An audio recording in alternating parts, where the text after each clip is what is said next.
সবচেয়ে বড় যে শক্তি, এটা মুসলমানের হাতে আল্লাহ দিয়েছে। এটার নাম হলো তেল। তেল হলো বর্তমান যুগের সবচেয়ে বড় হাতিয়ার। কালকে থেকে যদি তেল বন্ধ করে দেওয়া হয়, সারা বিশ্ব অচল হয়ে যাবে। তেল এমন এক জিনিস, এটা ধনিয়া পাতা কাঁচামরিচ পর্যন্ত এর হাত আছে। একবার এক অর্থমন্ত্রী বললেন যে আমি তো অন্য কোন জিনিসের দাম বাড়াইনি, তেলের দাম বাড়াইছে। উনি হয়তো ভাবছেন দেশের জনগণ একবারে বুকা। দেশের জনগণ তো একবারে অত বুকা না। তেলের দাম বাড়াইলে যে হাঁস, মুরগি, ধনিয়া পাতা, কাঁচামরিচ, পেঁয়াজ সব বেড়ে যাবে, বিদায়ী দেশের জনগণ বুঝবার আর বাকি নাই। কারণ হামজিপুর এখানে ধনিয়া পাতা, কাঁচামরিচ আইতে গেলে এখন গাড়ি দিয়ে আসে, হাঁস মুরগি এখন গাড়ি দিয়ে চলে। আপনারা আমার কথা বুঝেন কিনা আল্লাহ জানেন, না ঘুমিয়ে গেছেন? লক্ষ্য করে দেখেন, সবটার সাথেই তেলের সম্পর্ক যখন আসেনি না নাই। সুতরাং তেলের দাম বাড়লে সবের দাম বাড়বে অটোমেটিক। এখন এই তেল আল্লাহ রাব্বুল আলামিন মুসলমানকে দিয়েছেন, কাফেরের দেশে আল্লাহ তেল দেন নেই। রাশিয়াতে কিছু তেল পাওয়া যায়, কিন্তু যেখানে তেল পাওয়া যায় এটা মুসলিম এলাকা। ইমাম বুখারীর বাড়ি যেখানে, এই বাড়ির নিচে তেল। কিন্তু শক্তির দিক থেকে আমরা কম না, জনসংখ্যার দিক থেকেও আমরা কম না। রাষ্ট্রের পরিসংখ্যান হিসেবে 50-এর ঊর্ধ্বে রাষ্ট্র হলো মুসলিম রাষ্ট্র। কিন্তু এরপরও আজকে সারা বিশ্বে মুসলমান লাঞ্ছিত, অপমানিত। যেরকম ঠিক মুসলমান বড় অসহায়। মুসলমান এমন এক দুর্বল পর্যায়ে আছে যে সকল অপবাদ আজকে মুসলমানের ঘাড়ে চাপায় দেওয়া হচ্ছে। আজকে ইহুদি খ্রিস্টানদের কথাবার্তায় বোঝা যায় যত সন্ত্রাসী এবং জঙ্গিবাদ সব মুসলমান, আর ওরা হলো একজন রহমতের ফেরেশতা। এদের মূল কারণটা হলো আমরা দুর্বল, এই কারণে অপবাদ আমাদের উপরে চাপায়া দেওয়া হয়। থানভী রাহমাতুল্লাহ আলাইহি উনি এক্সাম্পল দিয়ে বিষয়টা এইভাবে বুঝাইছেন, যত দোষ নন্দ ঘোষ। মা মিলে বসে এক ছোট বাচ্চা বাতাস ছেড়ে দিছে। বাতাস বলতে কোন বাতাস নাম করলাম না, আপনারা বুঝালে। বাতাস ছেড়ে দিছে একজন মুরব্বী, আর তাপ্পুর মারছে ছোট বাচ্চারে। সে বলে আমাকে তাপ্পুর দিলেন কেন? কথা বলিস না, বাতিস না, ওই থাক। পাশের আরেকটা লোক উনিও বাতাস ছেড়ে দেয়, দিয়া তাপ্পুর মারছে ছোট বাচ্চারে। ওই হেরোই তাপ্পুর দিছে। জিজ্ঞাসা করে আমার তাপ্পুর দিলেন কেন? কান দেয়ার বলে আমি কি দোষ করলাম? তখন পাশের লোকটাই কয় দোষ করছত না, কিন্তু বাতাস যে ওই সারক থাপ্পড় তুই খেতে হবে। বলে কেন? তুই দুর্বল, ফালটা দেওয়ার মতো ক্ষমতা এত জোরে কম। এই কারণে দুর্বল হওয়ার কারণে সকল অপরাধের বোঝা তোমার বহন করতে হবে। যেরকম ঠিক দেখেন না বাস্তবতা, এই দেশের কোন একটি কওমি বেসরকারি মাদ্রাসার বারিন্দায় নারী ধর্ষিতা হয়েছে বললা বাংলাদেশের ইতিহাসে, বাংলাদেশের ইতিহাস কেন 200 বছরের ইতিহাসে এর কোন প্রমাণ কেউ দেখাতে পারবে না। কোন একটি কওমি মাদ্রাসার দুই পক্ষের ছাত্রের গোলাগুলির কারণে অনির্দিষ্ট কালের জন্য বন্ধ দেওয়া হয়েছে, এমন একটা রেকর্ড পৃথিবীর কেউ দেখাতে পারবে না। কোন একটি কওমি মাদ্রাসার বারিন্দায় ছাত্ররা উস্তাদের লুঙ্গি পাঞ্জাবি টেনে খুলে নিয়ে গেছে, এর কোন প্রমাণ যখন আছে? কিন্তু এরপরও জঙ্গিবাদের অপবাদ মাদ্রাসার ছাত্ররার উপরে, মাদ্রাসার উপরে। আর কলেজ ভার্সিটির ইতিহাস, জাহাঙ্গীরনগর বিশ্ববিদ্যালয়ের বারিন্দায় 100 জন নারী ধর্ষিতা হওয়ার পরে আনন্দ সেঞ্চুরি অনুষ্ঠান করছে। ময়মনসিংহের এক কলেজের বারিন্দার ছাত্ররা টিচারের শার্ট আর কুট টাইনে ছিঁড়ে লেগে গেছে। সেখানে দুই পক্ষের অস্ত্রের গুলাগুলির কারণে অনির্দিষ্টকালের জন্য কলেজ ভার্সিটি বন্ধ দেওয়া হচ্ছে। আপনারা আমার মাত বুঝেননি? সব অবাস্তব বললাম না বাস্তব? পত্রিকা উল্লেই লিখবেন 5-8 লম্বা রান্দা লইয়া ছবি আপনি বেড়া হয়ে দেয়। কিন্তু এরপরও জঙ্গিবাদ আর সন্ত্রাসীর অপবাদ কলেজ ভার্সিটির কোন ছেলেকে দেওয়া হয় না। না দেওয়ার কারণ মাদ্রাসা দেখে দেওয়ার কারণ হলো এরা দুর্বল, ঠিক কিনা? আর কলেজ ভার্সিটির ছেলেদেরকে যদি জঙ্গিবাদ কোন মন্ত্রী কয়, তাহলে হকিস্টিক দিঘা বাড়িয়া মন্ত্রীগিরি সরে দিব, জোরে কোন ঠিক কিনা? তাহলে সকল অপবাদ দুর্বলের উপরে চাপাইয়া দেওয়া হয়। ঠিক আজকে সারা বিশ্বে সকল অপবাদ মুসলমানের উপরে চাপাইয়া দেওয়া হয়।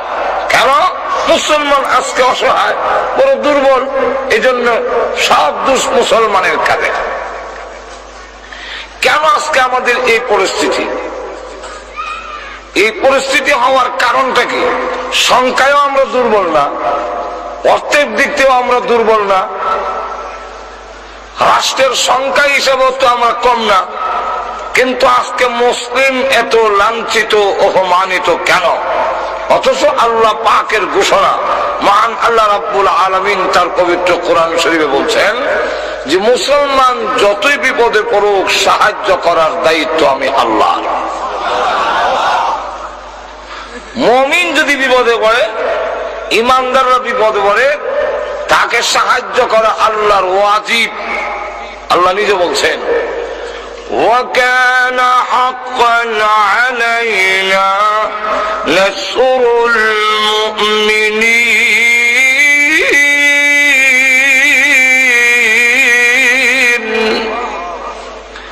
وَكَانَ حَقًّا عَلَيْنَا।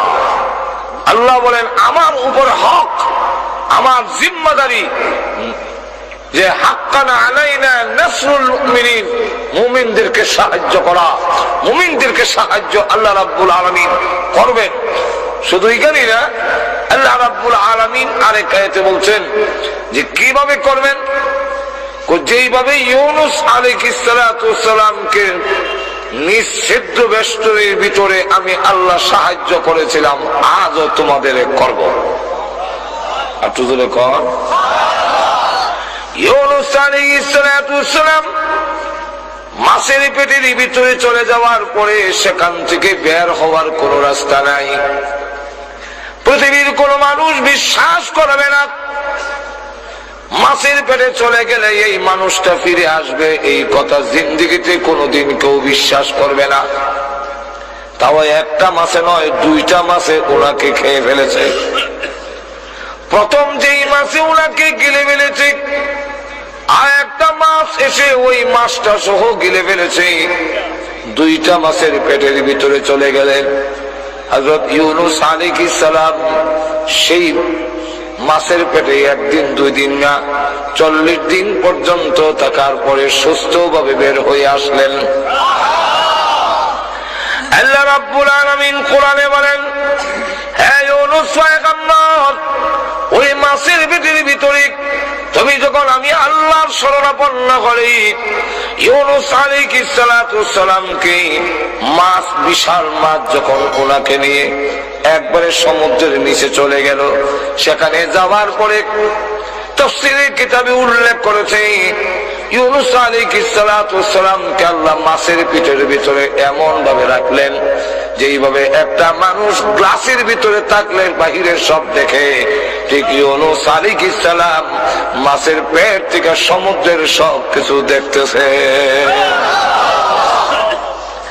সেখানে যাওয়ার পরে একটি গুনগুনি আওয়াজ ওনার কানে আসতে লাগলো। সেখানে আল্লাহ রাব্বুল আলামিন ফেরেশতা বানাইলেন। পয়গম্বর যেখানে যায় ফেরেশতাও সেখানে যায়। ইউসুফ আলাইহিস সালাম যখন জেলখানার ভিতরে চলে গেল, জিবরাইল আলাইহিস সালাম একদিন জেলের ভিতরে গেলেন। ইউসুফ আলাইহিস সালাম ডাক দিয়ে বলেন, ও আল্লাহর পয়গম্বর, আপনি তো পবিত্র ফেরেশতা জিবরাইল, এই জেলখানার ভিতরে কেন আসলেন? এটা তো চোর ডাকাতির জায়গা, এরা তো খারাপ লোকদের বাসস্থান, অপবিত্র জায়গায় একটি জেলখানা, এর ভিতরে আপনি কেন আসলেন? জিবরাইল আলাইহিস সালাম জবাব দেন, ও আল্লাহর পয়গম্বর, ইউসুফ আলাইহিস সালাম যেই জেলের ভিতরে ঢুকে পড়েছে, এটা আর অপবিত্র রয়েছে না, পবিত্র হয়ে গেছে। সুতরাং আল্লাহর পয়গম্বর যেখানে এসে গেছেন, সেখানে আমি জিবরাইল আসা আর কোনো বাধা রয়েছে না। এখন লক্ষ্য করেন, ইউনূস আলাইহিস সালামের কাছে ফেরেশতা যাওয়ার পরে উনি ডাক দিয়ে বলেন, ও আল্লাহর রহমতের ফেরেশতা, এই অতল পানির নিচে আমি যখন চলে আসলাম, আসার পরে মাছের পেট থেকে একটি গুনগুনি আওয়াজ আমি শুনতে পাচ্ছি। ওই আওয়াজটা কিসের হয়? পানির নিচে এত গুনগুন গুনগুনের আওয়াজ কিসের? জিবরাইল বলেন, হ্যাঁ ইউনূস আলাইহিস সালাম, আপনার কানে যে গুনগুনি আওয়াজ আসতেছে, এই গুনগুনি আওয়াজটা হলো গুঞ্জন যে আওয়াজ হচ্ছে, এই আওয়াজটা হলো অতল পানির নিচে যতগুলো কাঙ্কর আছে, সমস্ত কাঙ্কর গুলো মহান আল্লাহর জিকিরে লিপ্ত আছে। আল্লাহর জিকির করতেছেন, তাদের আওয়াজ আপনি শুনছেন। ইউনূস আলাইহিস সালাম আল্লাহর পেটের ভিতরে তিনিও জিকির শুরু করলেন, লা ইলাহা ইল্লা আনতা সুবহানাকা ইন্নী কুনতু মিনাজ জালিমিন। আল্লাহ রাব্বুল আলামিন জবাবে বলেন, হে ইউনূস আলাইহিস সালাম, ওই অতল পানির নিচে দুইটা মাছের পেটের ভিতরে চারটা অন্ধকারের মধ্যে থেকে যখন আমার শরণাপন্ন হলে আমার জিকির করতে আরম্ভ করেছো, আমি আল্লাহ রাব্বুল আলামিন তোমার জিকির শুনেছি। শুধু শুনছি তাই না, ফাস্তাজাবনা লাহু, আবার জবাব দিয়েছি। শুধু জবাব দিয়ে শেষ না, ওয়ানাজাইনাকুম মিনাল গাম্মি, এই বিপদ থেকে আমি আল্লাহ তোমাকে উদ্ধার করেছি। শুধু এখানেই না, শুধু তোমাকে উদ্ধার করে শেষ নয়, এমনি ভাবে ওয়াকাযালিকা নুজিল মুমিনিন, আল্লাহ রাব্বুল আলামিন বলে এমনি ভাবে। কেমনি ভাবে? এমনি ভাবে। এই কথা বললেই এটার মধ্যে একটা প্রশ্ন দাঁড়ায়, কেমনে?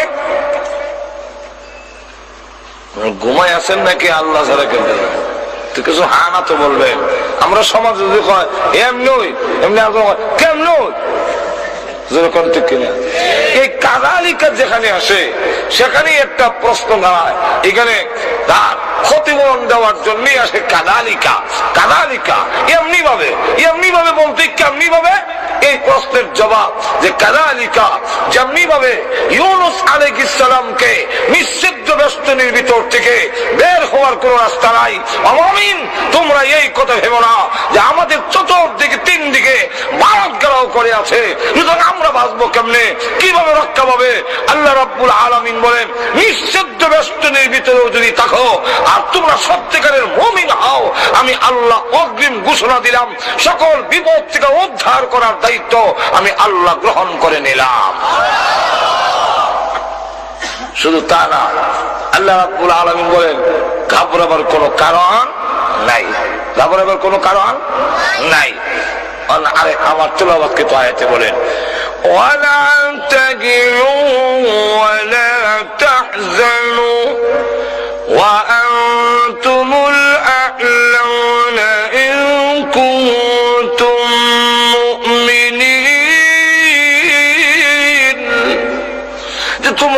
নিরাশ হইও না, নিরাশ হয়ে যেও না, আর মনে হয় উপায় নাই, শেষ হয়ে যাবে, নিরাশ হইও না।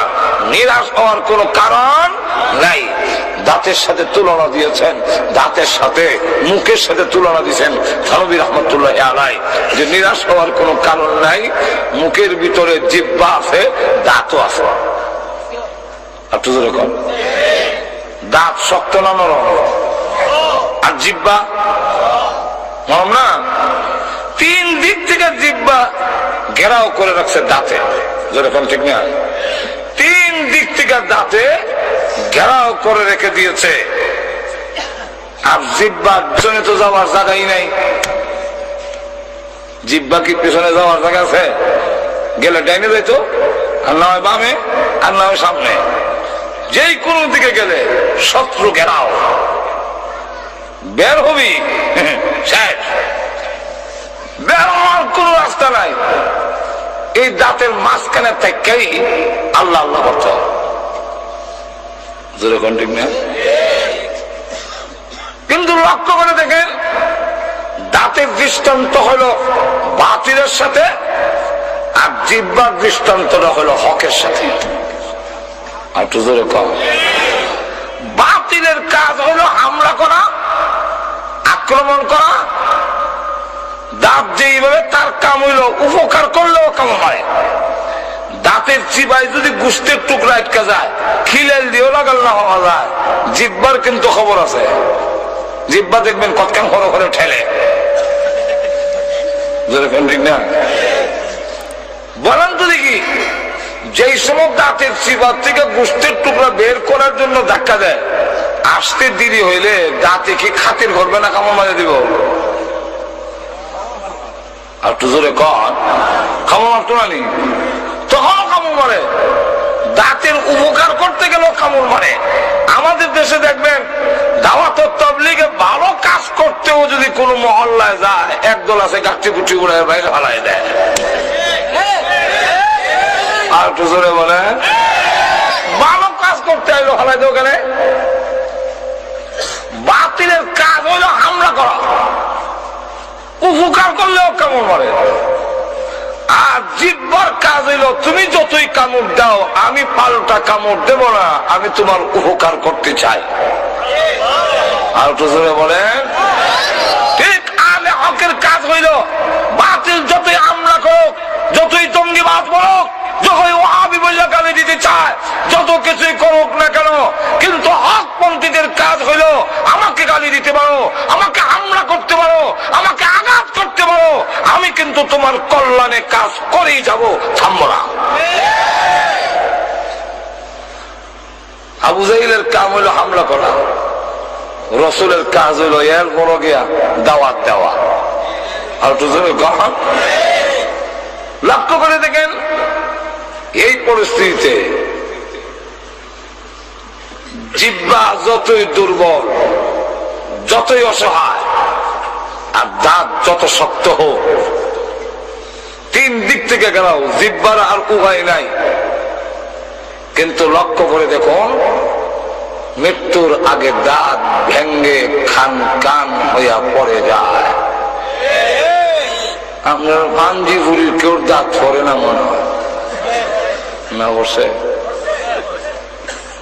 কিন্তু মরার আগ পর্যন্ত কারো জিহ্বা জয়রা পড়ে না। একটু জোরে বলে। দাঁত শক্ত হলে কি হবে?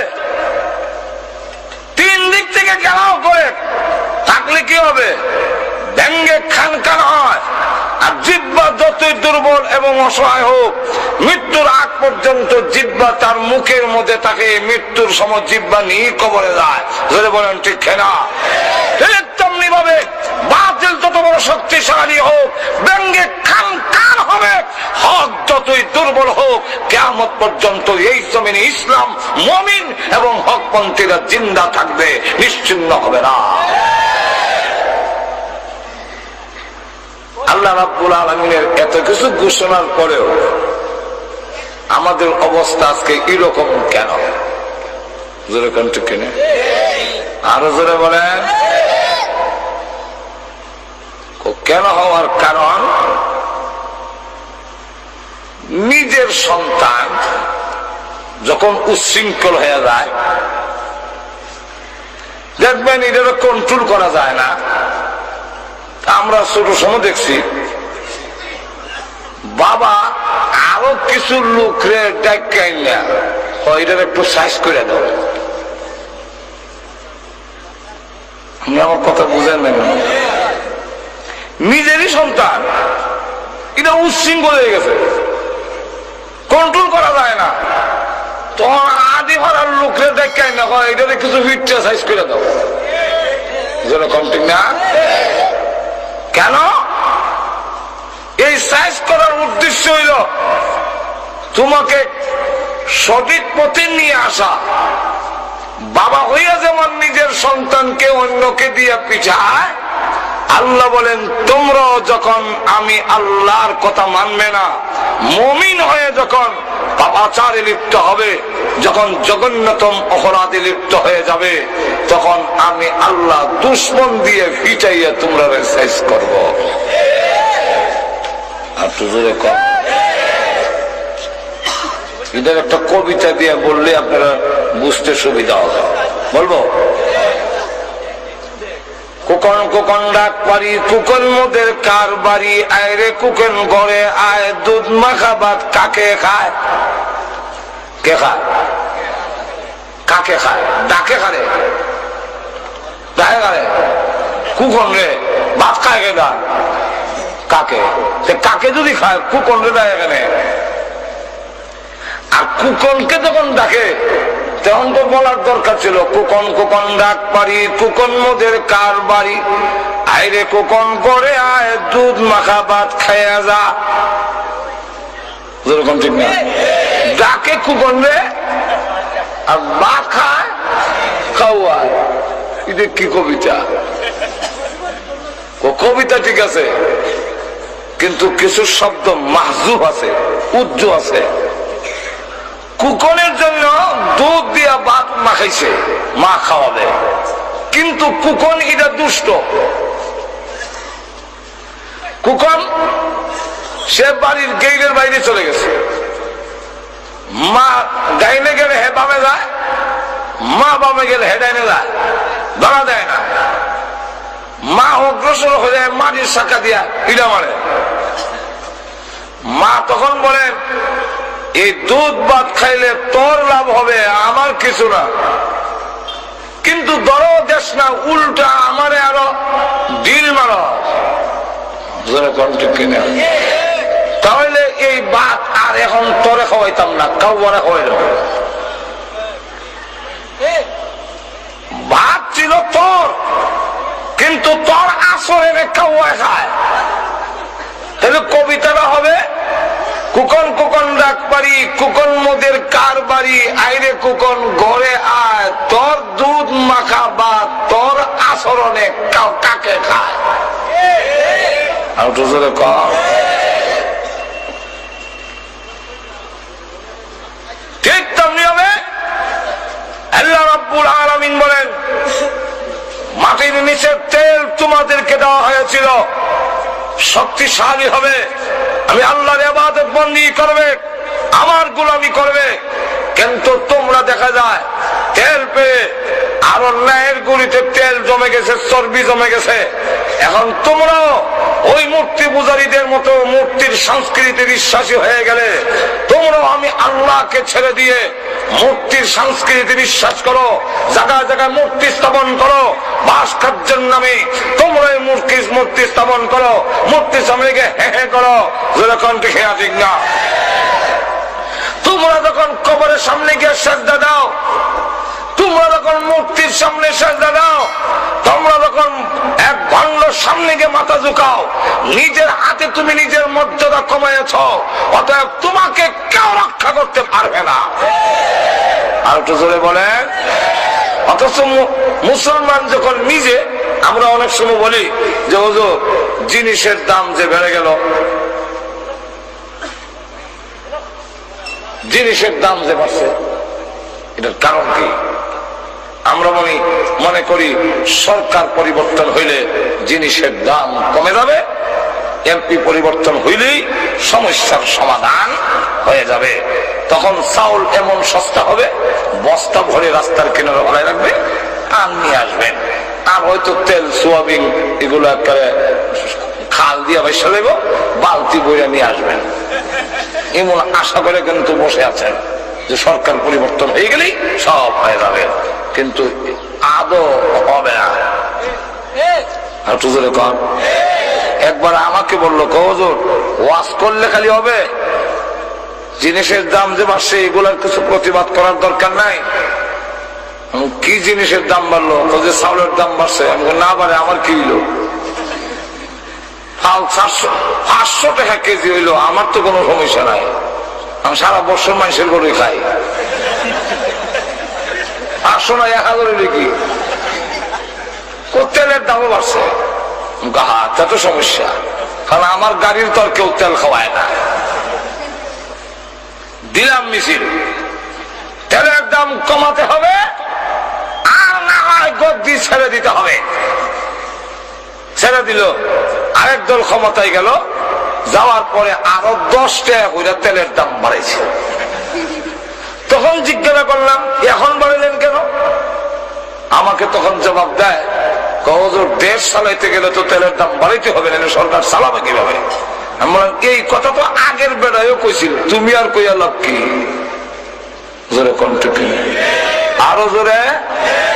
মূল সমস্যা এখানে নয়, মূল সমস্যা হলো হাদিসে কুদসির মধ্যে আল্লাহ রাব্বুল আলামিন বলেন, তোমার দাম বাড়াও তখন জিনিসের দাম কমবে, তোমার দাম বাড়বে।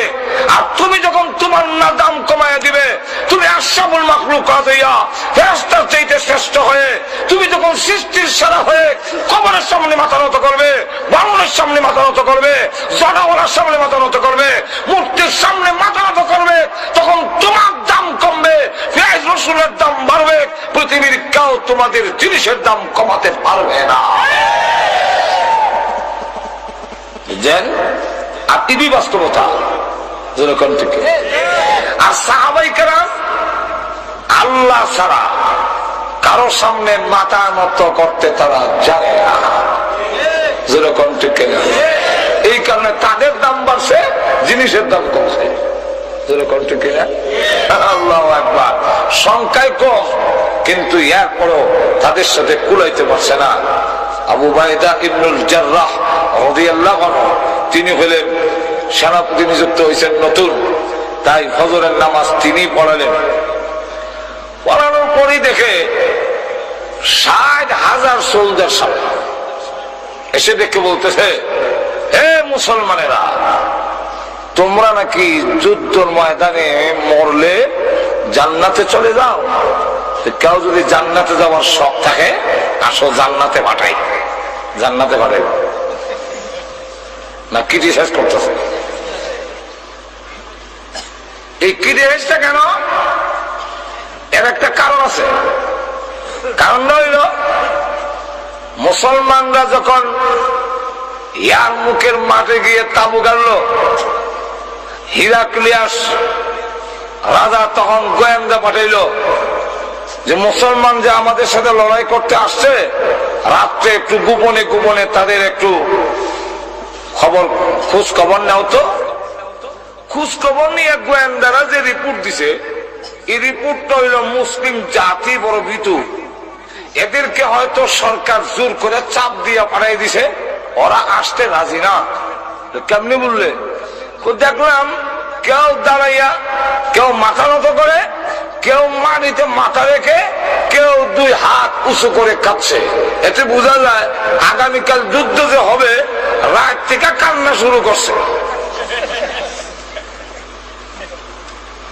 অথচ সাহাবায়ে কেরামের অবস্থা হইল ফুরসানুন বিন নাহার ওয়া রুহবানুন বিল লাইল। দিনের বেলা তারা ঘোড়সওয়ার, আর রাতের বেলা একজন দুনিয়া থেকে দরবেশ আল্লাহওয়ালা। জোরে কোন ঠিক না? আর দিনের বেলা যখন ঘোড়ার উপরে উঠে, তার চাইতে নির্ভীক এই জমিনে আর কেউ হতে পারে না। আর তো জোরে কোন না। এখন লক্ষ্য করে দেখেন, রিপোর্টটা যে গোয়েন্দারা দিছে, এটা কি ঠিক দিছে না ও ঠিক দিছে? এত আর এগুলো বুঝছে না যে সাজদা দিয়া সাহাবীরা যে কাঁদতেছে আল্লাহর দরবারে, এটা তো বুঝছে না। মনে করছে এইভাবে হাত তুলে কান্দে, মাথা নোয়া কান্দে, সাজদা দিয়া কান্দে। বাদশা তখন ভাবলো ৬০,০০০ সোলজার একটা হুমকি দিয়ে আসো। রাত থেকে যখন কান্দা শুরু হয়েছে, এই জাতিকে একটা হুমকি দিলে এক দৌড় দিবে, আর মদিনার আগে আর খারইতো না। আবু উবাইদা ইবনুল জাররাহ রাদিয়াল্লাহু আনহু বলেন, কেন আবার আরেকটা ওয়াজ বাজানো, লক্ষ্য করে দেখেন, অসুবিধা হইতেছে না আপনাদের? আবু উবাইদা ইবনুল জাররাহ বলেন, উপহাসের জবাব উপহাস দিতে হয়, ঠাট্টার জবাব ঠাট্টার ভাবে দিতে হয়, ক্রিটিসাইজের জবাব ক্রিটিসাইজের মাধ্যমে দিতে হয়। আর একটু জোরে কর না। এই ৬০,০০০ সোলজারে এমন একজন আছে কি মানুষের সামনে কেমনে কইতা যেভাবে বইছে। এরপরেও মহান আল্লাহ পাক কোরআনে বলছেন, তোমাদেরকে যখন বলা হয় মজলিসে মাহফিলে, ওয়াইদা কিলা লাকুম তাফাসসাহু ফিল মাজালিসি ফাসসাহু ইয়াফসাহিল্লাহ, তোমরা যদি জায়গা বড় করে দাও আমি আল্লাহ তোমাদের জায়গা বড় করে দেব। এখন আপনারা কি চান কবরে হাসরে জায়গা বড় হোক? কে কে চান দেখতাম? হাত তুলেন, হাত তুলে না, লইরা লইরা লইরা, যে লড়ে হেসায়, যে লড়ে না হেসায় না।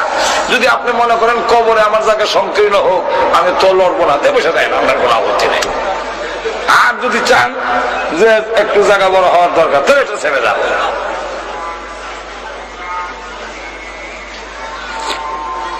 ভাইরা আমার মনোযোগ দিয়ে শুনেন, এটা কার একটা ওয়াজ হইতেছে অটোমেটিক, লক্ষ্য করে দেখেন। না এটা না,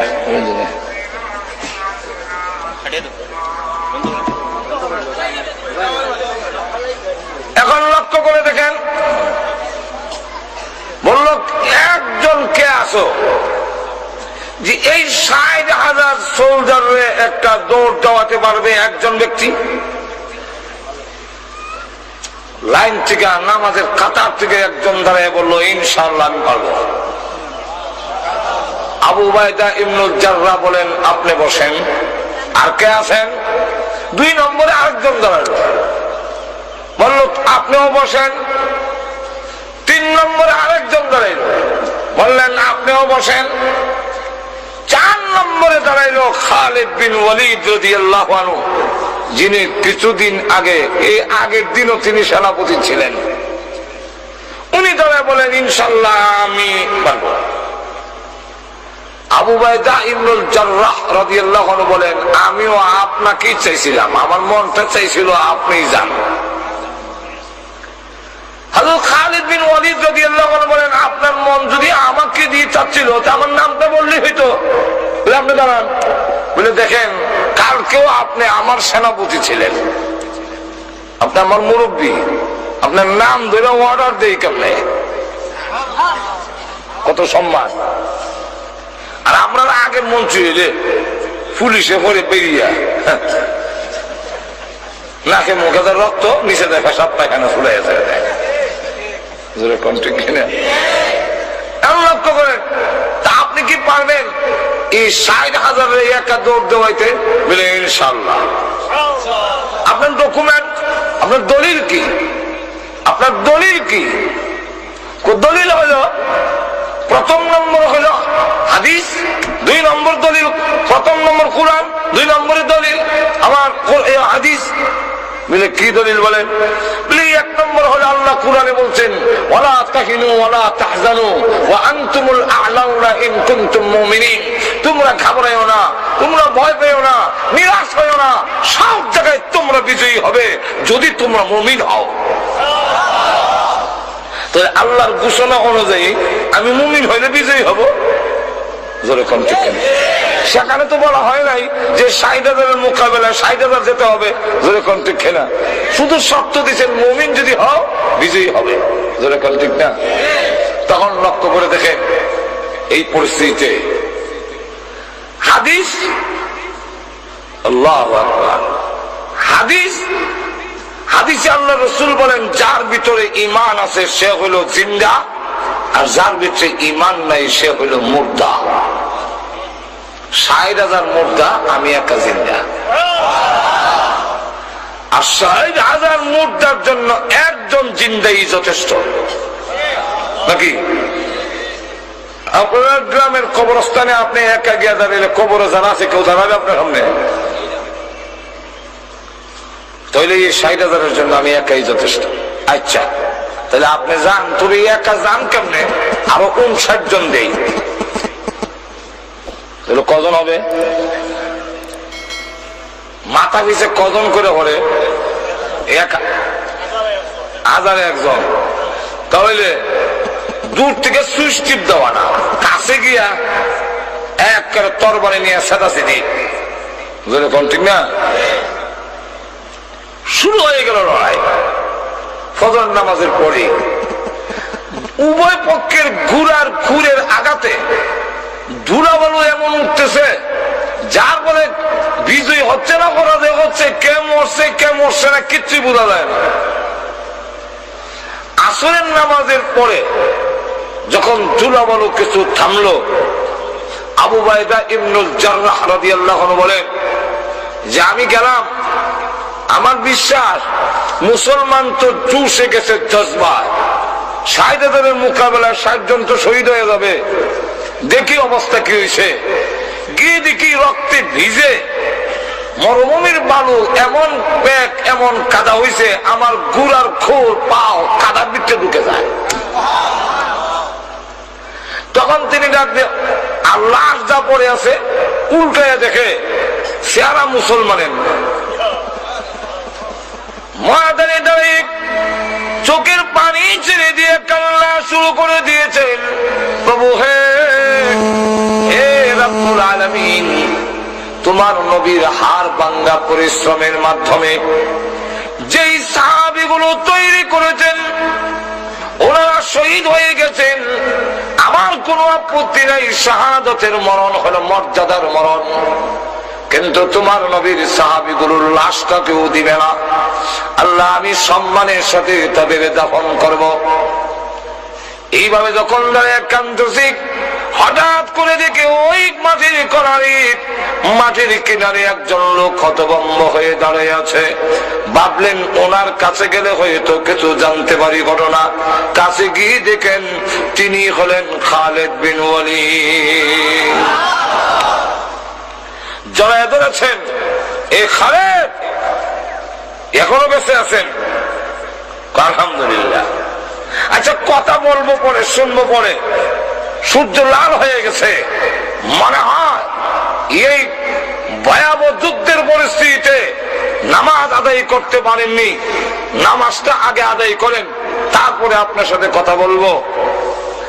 কারণ আমরা মুসলমান, ধান কাটা লাগলে নামাজ নাই। আমার পাশের বাড়িতে রাত 11টার সময় শুনি কাতকামুদি চলা। ভাবলাম এত রাতে কাতকামুদি চলা করতে গে, আমার মনে হয় নামাজ পড়তে পারছে না, এশার নামাজ দেরি হয়ে গেছে। না, আবার শুনি কাতকামুদি চলা, এইভাবে ৬০ বার বলছে। ভাবলাম কি রে, এত কাতকামুদি চলা করছি গে। গেলাম চাষা, এত কাতকামুদি চলা করতে গেছে। বাতিজা শুনেছ, ওই দান কারো লাগছে। ফজর নামাজ পড়ে যে বেরিয়েছিলাম, ব্যস্ততায় জোহরও হলাম না, আসরও না, মাগরিবও না, এশাও টাইম মতে না। এই রাত 11টার সময় সব কাতকামুদি ছোলা নিয়ে এখনো জমাই দিয়েছে। তুই এই জাতির পতন হবে নাকি উন্নতি হবে নাকি? যুদ্ধের ময়দানে সাহাবাই কেরাম তো মনে হয় নামাজ আদায় করতে পারেন না, এটা যুক্তিসঙ্গত কারণ। নামাজ পড়তে পারবে না, যুদ্ধের মধ্যে ব্যস্ততা। ও খালেদ, আসরের নামাজটা আদায় করে নেন, তারপরে কথা বলবো। উনি মুস্কি হাসি দিয়ে বলেন, আপনি মনে করেছেন আমরা নামাজ এখনো আদায় করি নাই? আপনার পিছনে যে ফজর নামাজ পড়ছিলাম সেই ওযু এখনো আছে।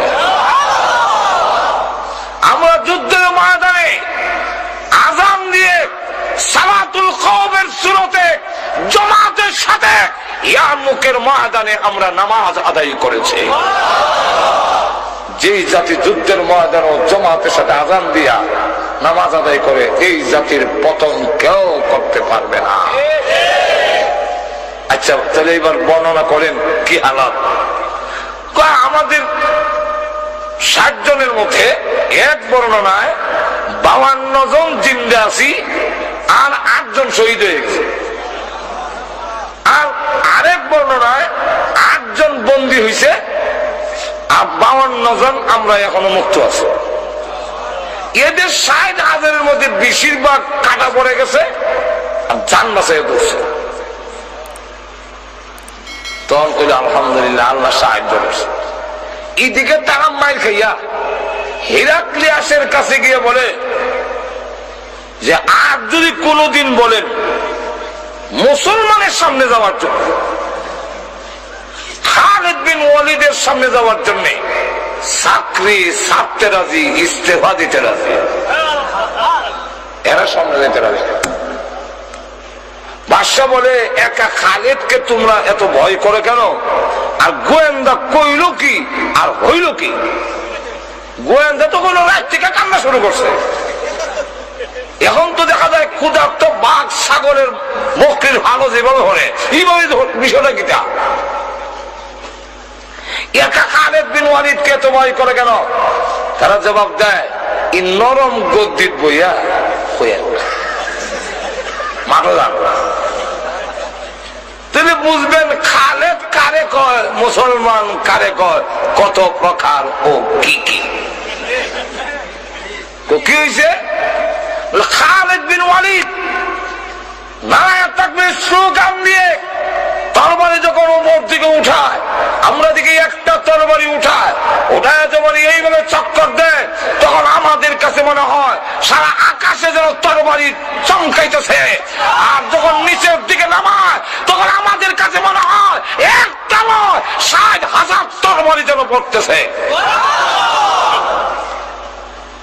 তখন কথাই নাকি বিরাহা, তাহলে সেই খালিদকে ষড়যন্ত্রের সাথে হত্যা করা হবে। তুই শেষ কি ষড়যন্ত্র? মুসলমান তো যুদ্ধ চায় না, মুসলমান সবসময় সন্ধি চায়, আপুস চায়, মায়ের চায় না। আর তুদের কন্যা তোর সন্ধির প্রস্তাব দিয়া খালিদ বিন ওয়ালিদকে দাওয়াত দিয়ে এনে মেরে ফেলবো। লোক পাঠাইছে। এই সময় খালিদ বিন ওয়ালিদ রাদিয়াল্লাহু আনহু, আবু উবাইদা ইবনুল জাররাহ রাদিয়াল্লাহু আনহু দুজনে গুড়ার জখমগুলো মুছতেছে, রক্ত আর ওষুধ লাগাইতেছেন। এই মুহূর্তে হেরাক্লিয়াসের পক্ষ থেকে গিয়ে বলে যে তোমাদের মধ্যে খালিদ বিন ওয়ালিদকে আবু উবাইদা ইবনুল জাররাহ রাদিয়াল্লাহু আনহু বলেন কেন? আমাদের বাদশা পাঠিয়েছেন, উনি গেলে বাদশা চুরে করতে চান, লড়াই করতে চান না, তবে খালিদ যেতে হবে। আবু উবাইদা ইবনুল জাররাহ বলেন তোমরা এই কথা মনে করো না, মুসলমান একবারে নির্বোধ,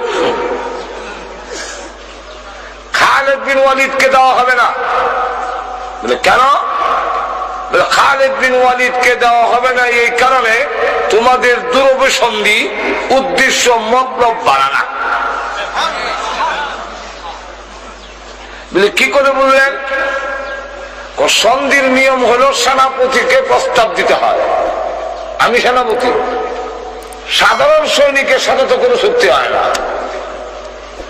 আমার নাম না হইয়া খালিদের নাম কোখানে, তাহলে বোঝা যায় তারে নিয়ে তোমরা উদ্দেশ্য ভালো না, সুতরাং দেওয়া হবে না।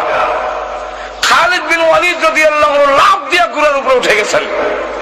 উঠতে বলে হে সেনাপতি, সন্ধি করা আমার নবীর সুন্নাত, আমি গেলে যদি তা মানে তাহলে নবীর সুন্নাত পালন করার জন্য আমি আপনি সেনাপতির হুকুম অমান্য করতে বাধ্য। আমার নবীর সুন্নাতটা আমি জিন্দা করি, আমি গেলে যদি মানে অসুবিধাকে আমি যাই। ঘোড়ার উপরে যখন উঠে গেছে, আবু উবাইদা ইবনুল জাররাহ বলেন ঠিক আছে আপনি যান, তবে আপনার সাথে আরো 99 জন নিয়ে যান। নিরানব্বই জন নিয়ে গেল। সেখানে যাওয়ার পরে গিয়া দেখে 3 লক্ষ সোলজার স্বর্ণ দিয়ে লাইন ধরে দাঁড়া করে গেট তৈরি করেছে, তরবারির গেট। এদিকে সৈন্য তরবারি, এরাও এদিকে দিয়া এমন ভাবে নিচু করে গেট তৈরি করেছে যে হিরাক্লিয়াসের দরবারে ঢুকতে গেলে মাথা মতো করে ঢুকতে হয়। আর ওয়ারা রইল, যখন ভিতরে ঢুকে পড়বে তার মাথা থাকবে নিচে আর তরবারি থাকবে কুশের ভিতরে, তখন তার বের করতে পারবে না, তখন তাকে মেরে ফেলা হবে। খালিদ বিন ওয়ালিদ রাদিয়াল্লাহু আনহু গেটের সামনে গিয়ে বলে, তরবারির গেট সরাও। কনা এটা সামরিক সম্মান, আর ওয়ারার দেওয়া হচ্ছে আপনাকে, ঢুকেন। উনি বলেন, এই জাতের গার্ড ও ওয়ানারের দরকার নেই। কেন? বলে, তোমাদের গেট দিয়ে ঢুকতে গেলে মাথা নত করতে হয়। আমরা এই মাথা জীবনে বহু মূর্তির সামনে নত করেছি। ঈমান আনার পরে আল্লাহ ছাড়া পৃথিবীর কোন শক্তির সামনে সম্মান দেখাবার জন্য মুসলমান মাথা নত করে না। সুতরাং তোমাদের গেট সরাও, আমি ঢুকবো না। ওরা ঢুকতেই হবে। সরাবি না লাথি দিতাম? যদি না সরাও, একটা লাথি দিব, তখন আর এই তরবারের গেট ওর থাকতে উঠতো না। ঘুমাই গেছেন মনে হয় আপনারা, রক্ত ঠান্ডা হয়ে গেছি। সুবহানাল্লাহ বলবেন না? কি সাহস! এমনি ডাক দিয়া কয়, এইটা কই আইছে জানো? বলে, জানি না, বুঝে আইছি। বাদশা জিগায় চিল্লা চিল্লি কিসের শোনা যায়? বলে, খালিদ বিন ওয়ালিদ আসছে, কিন্তু এটা দিয়ে ভিতরে ঢুকে না, উষ্টায় হলাই দিব। বাদশা কয়, গেট সরাও, লোকটারে একটু দেখে নেন। ভিতরে নেওয়ার পরে সেখানে আরো 90,000 সোলজার রিজার্ভ রাখছে, না জানি কোন গণনা বলাইলা। 100টা চেয়ার দিছে বসার জন্য। খালিদ বিন ওয়ালিদ রাদিয়াল্লাহু আনহু ভিতরে ঢুকেই প্রথম চেয়ারটা দেখেই এটা উল্লে এক সাইডে রেখে দিয়েছেন। যেই মাত্র উনি হলাই দিয়েছেন, 100 জনের সেনাপতি তো সর্দার তো উনি, বাকি 99 জন আমরা হলাই দিলাম, এরাও ওরা হলাই দিছে। দিয়া খালিদ বিন ওয়ালিদ বাদশার সাথে গিয়ে আড়ু লাগাইয়া বসে।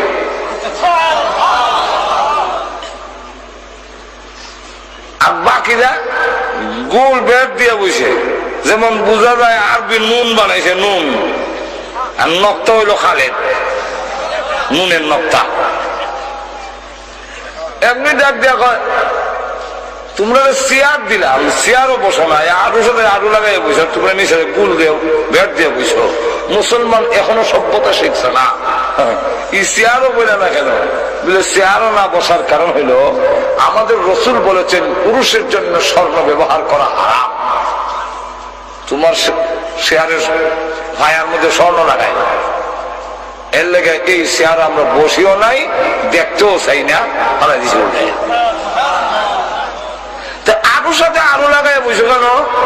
বলে, এটা পরে কইমু, আগে কও আনছো কেন? চুক্তি করবো লেগে আনছো নি? বুঝলে, হ তুই কও চুক্তি প্রথম নম্বর শর্ত লা ইলাহা ইল্লাল্লাহু মুহাম্মাদুর রাসূলুল্লাহ। এই কালিমা করে নাও, তুমি আর আমি মুসলমান ভাই ভাই, আর কোন ঝগড়া ফাসাদ নাই। ওই কথা বলে তো তোমরা দল হয়ে গেলাম কি? খালিদ বিন ওয়ালিদ বলেন, হ্যাঁ, স্বজ্ঞানে স্ব ইচ্ছায় যদি কেউ মুসলমান না হয়, ইসলামের পক্ষ থেকে মুসলমানের পক্ষ থেকে কোনো চাপাচাপির বিধান নাই। জোর করে তোমার মুসলমান বানানো হবে না, স্ব ইচ্ছায় স্বজ্ঞানে হইতে হবে। এখন যখন তুমি মানতে রাজি না, তো ঠিক আছে, আল্লাহর জমিনে থাকতে হইলে আল্লাহ ওয়ালারে ট্যাক্স দিয়ে থাকতে হবে। জমিন আল্লাহ, আসমান আল্লাহ, আলু বাতাস আল্লাহ। সুতরাং এখানে আল্লাহ ওয়ালারে ট্যাক্স দিয়ে থাকতে হইব। ও ট্যাক্স দিবানি, এটা তো অপমানের কথা, অপমান না, এটা মানতাম না। এমনি খালিদ বিন ওয়ালিদ কুশের ভিতর থেকে টান দিয়া তরবারিটা বাইর করিয়া বাদশার কল্লার উপর দিয়ে একটা গুর্তি দিছে, দিয়া হয় তাহলে 3 নম্বর ভাই সারা এটাও সেমনি খালি একটা গুড়ানি দিছে, একটা সিমা মারছে। আমি শুনছে তো খালিদ বিন ওয়ালিদ একটা সাদা তরবারি বের করে, কিন্তু সারা আকাশে খালি তরবারি দেখা যায়। নিচের দিকে হওয়ার সময় মনে হয় যে 60,000 হরতেছে, এর লোকে ফেটে সিমা মারছে। কিন্তু এরপরও একটা বাদশা তো একটু সাহস রাখল লাগে, অহংকার দেওয়া হয়, এ খারাপ কোথায় তুমি দৃষ্টতা দেখাও, তুমি কি অনুমান করতে পারোনি 3 লক্ষ সোলজার দেখে এসেছ, রিজার্ভে রাখছি 90,000, এখন হুকুম দিলে তোমাকে 3,90,000 টুকরা করে ফেলবে। আমরা শোনা এটা কি ইয়ার মুখের ময়দান, এরা হিরাক্লিয়াসের রাজ দরবার। খালিদ বিন ওয়ালিদ মুস্কি, কোনো ভয় নাই, মুস্কি হাসি দিয়া কয়, এটা বুঝা শুনেই তোমার আলুর সাথে আলু লাগাইয়া আগুই বইছি, যেমন তরবারি দিয়া গলা লাগাল হওয়া।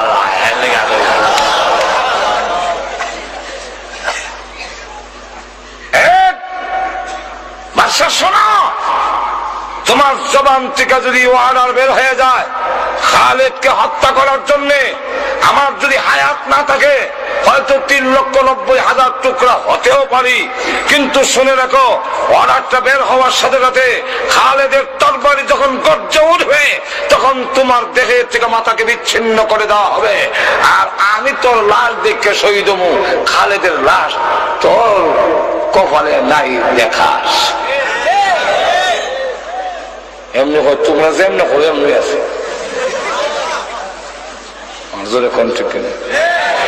এই খালিদের আজকে ভাবা হইল কইলে খালিদের বাহাদুরি নয়। খালিদ বিন ওয়ালিদ তো উহুদের যুদ্ধে আলীর সামনে দাঁড়াতে পারিনি, আমির হামলার সামনে দাঁড়াতে পারিনি, তাই পলায়ন করে পাহাড়ের পিছন দিয়ে গিয়ে হামলা করেছিল।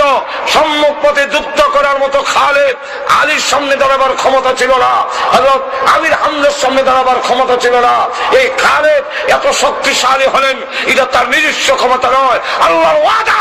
তোমরা যদি সত্যিকার মুসলমান হও, আমি আল্লাহ ওয়াদা দিলাম সব জায়গায় বিজয়ী হবে, পরাজয় কোনোদিন। আসসালামু আলাইকুম রহমতুল্লাহ। প্রিয় ভাই ও বোনেরা, ভিডিওটি যদি ভালো লেগে থাকে তাহলে লাইক, কমেন্ট এবং সাবস্ক্রাইব করবেন।